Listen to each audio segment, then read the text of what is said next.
হা হা।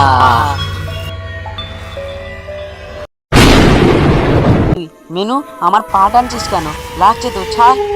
রহস্যের মায়া জাল।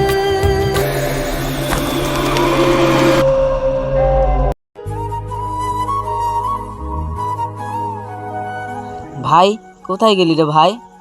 রাত কত হলো খেয়াল আছে? মা বাড়িতে তোর জন্য কাঁদছে।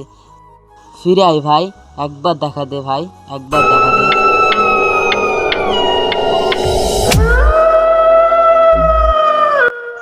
কে কে ওখানে? ভাই, তুই কি আমার সাথে লুকাচুরি খেলা করছিস ভাই?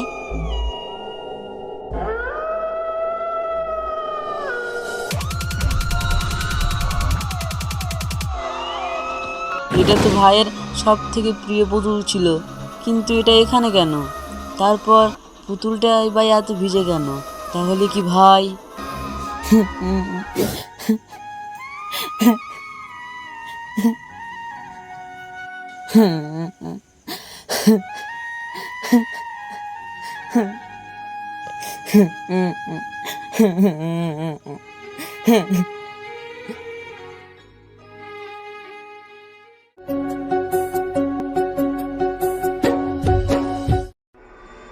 ওটা আর খুঁজিস না রে পাগল।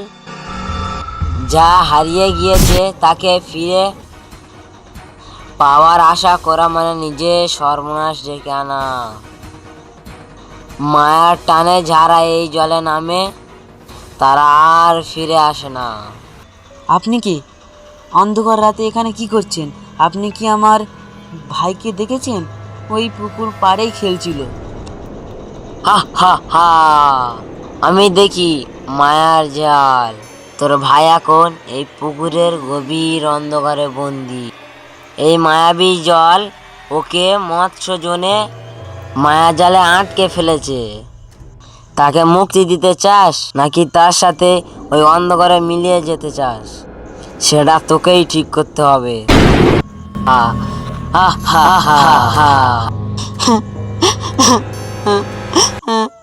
সাধু বাবা, আপনার পায়ে ধরি, আপনি কিছু একটা করেন। আমি ওকে বাঁচাতে চাই সাধু বাবা, ওকে বাঁচাতে চাই। ছোটবেলা থেকেই জল খুব ভয় পেত। ও একা গভীরে থাকতে পারবে না সাধু বাবা, ও একা গভীরে থাকতে পারবে না। আপনি কিছু একটা করেন। মনে রাখিস স্বামী, আপনার পায়ে পড়ি।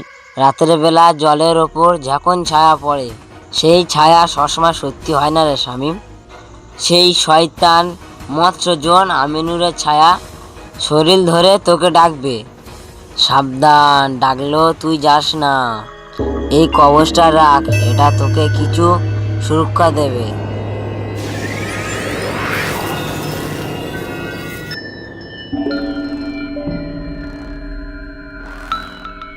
হা হা হা হা হা।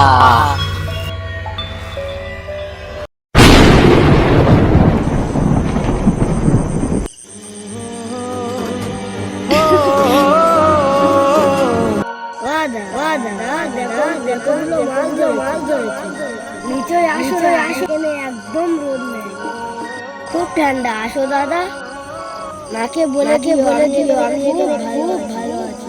আসো না দাদা। ভাই আমার, সত্যি তুই অনেক ভালো আছিস। দাঁড়া ভাই, আমি আসছি। মাও তোর কাছে আসবে, আমরা সবাই একসাথে থাকবো। আমি আসছি ভাই, আমি আসছি, তুই দাঁড়া। ওরে বাবা রে, এ কি পাছার? কে তুই? মেনু, আমার পা টানছিস কেন? লাগছে তো, ছাড় ছাড় ছাড়।